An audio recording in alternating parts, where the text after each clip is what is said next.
अस्सलाम वालेकुम नाजरीन, आप देख रहे हैं जेके न्यूज़ रिपोर्ट्स और मैं हूं आपका मेज़बान अरसलान आशिक। आज अगर मैं एक हिसाब से कहूं तो कश्मीर के लिए शौक का दिन है, क्योंकि नई राह दिखाने वाले जो उस्ताद होते हैं आज वही उस्ताद सड़कों पर है। इनकी सड़कों पर आने की वजह क्या है वो हम इन्हीं से जानते हैं और आप भी इन्हीं से जानिए। को पहले ही बताया कि हम इन्हीं से जानते हैं आखिर टीचर्स की सड़कों पर आने की वजह क्या है। तो सर, सबसे पहले आज आपने प्रेस कॉलोनी में एक बहुत ही बड़ा प्रोटेस्ट किया। सबसे पहले आप हमारे नाजरीन को ये बताइए कि आखिर इस प्रोटेस्ट की वजह क्या है। थैंक यू, आप यहाँ तक आ गए और आपने हमारी बात आला हुकाम तक हमारी बात पहुँचाओगे।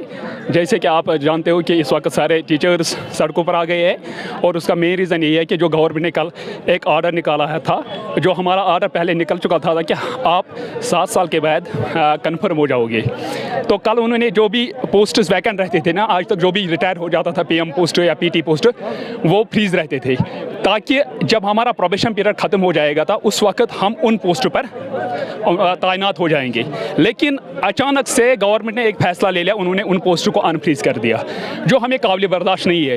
क्योंकि एट द टाइम ऑफ जब हमारा प्रोबेशन पीरियड ख़त्म हो जाएगा उस वक्त जब अगर ये आज 500 पोस्टें नहीं निकाल सकते हैं तो उस वक्त 2500 या 3000 पोस्टें कैसे क्रिएट कर सकते हैं एट ए टाइम।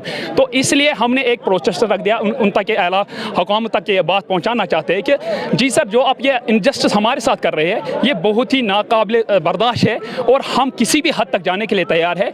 क्योंकि उस वक्त हमें आश्वासन दिया गया था कि आप डिपार्टमेंट में जाओ और वक्तन फवक्तन आपके साथ इंक्रीमेंट हो जाएगी और प्रोबेशन पीरियड में आपको कमी आ जाएगी। अब प्रोबेशन पीरियड में उन्होंने कमी नहीं की कर दी, बल्कि उन्होंने हमारे गर्दन पर छुरा रख दिया। वो उनको क्या लग रहा है कि जब ये कहावत है ना, तरबूजा छुरे पे गिरे या छुरा तरबूजा पर गिरे, तो हमेशा हम ही पिसते आ रही है। तो हर वक्त हमसे ही नाइंसाफ़ी हो रही है। इसलिए हम आपके वसादत से उन तक ये बात पहुंचाना चाहते हैं। जो आपने ये ऑर्डर निकाला है इसको एज सून एज पॉसिबल जितना हो सकेंगे आपसे, तो आप इसको रिवोक कर लीजिए सर। जी सर, आप मुझे दूसरी बात बताइए, आप एज ए टीचर को आप कितने टाइम पहले आपका ये पोस्ट लगा था? हमें एक्चुअली जो एडवर्टाइजमेंट निकला था वो 2017 में निकला था।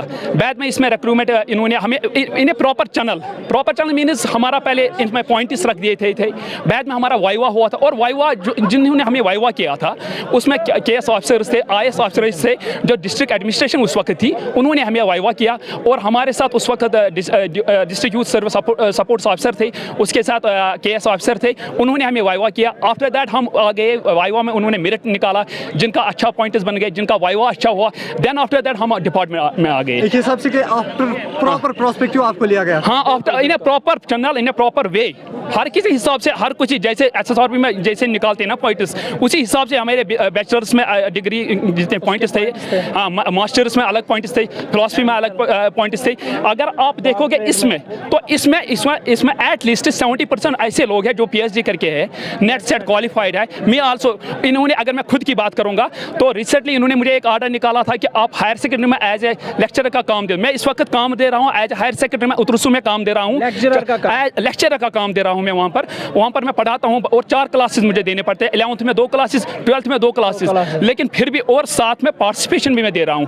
और इस वक्त इन्होंने मेरे साथ नाइंसाफ़ी, हम सब के साथ इन्होंने इस वक्त नाइंसाफ़ी कर दी, जो हमें काबिल बर्दाश्त नहीं है और हम किसी भी हद तक जा सकते हैं। सही। एक हिसाब से अगर मैं कहूँ कि गवर्नमेंट ने आपको पहले 4 साल काम पे लगा, अभी आपको किक आउट कर, हाँ, अभी आप वो हमारे use and throw policy like that, ये हमें डायरेक्टली भी नहीं कह रहे कि आप पीछे जाओ। ये हमें थोड़ा सा मान लो वो लॉलीपॉप दे रहे हैं कि आपको एनएनएस में 2000 कर लेंगे, लेकिन जो मेन मकसद था ना, हम चाहते थे हमारा प्रोबेशन एक कम हो जाए और हम डिपार्टमेंट अच्छे से, ताकि हमारे यहाँ। जी सर, आज आपने पहला प्रोटेस्ट ये अभी हमने सिर्फ एक कॉल दी थी ताकि हम एक रोड मैप बना दिया। हमने रोड मैप बना दिया। हमें अगर भूख हड़ताल पर भी जाना पड़ेगा तो हम जाने के लिए तैयार है। सिर्फ हम नहीं है और जितने हमारे फैमिली मेंबर्स हैं वो आने के लिए तैयार आने वाले हैं। तो इसलिए जो अगर हालात कॉन्सिक्वेंस बाद में हो जाएंगे तो उसकी जिम्मेदार सिर्फ ये गवर्नमेंट पर जाएगी। तो इसलिए हम गवर्नमेंट से यही इस्तिदा करना चाहते हैं एज सुन एज पॉसिबल, जितना हो सके उनसे ये इस ऑर्डर को रिवो कर लीजिए। Thank you sir.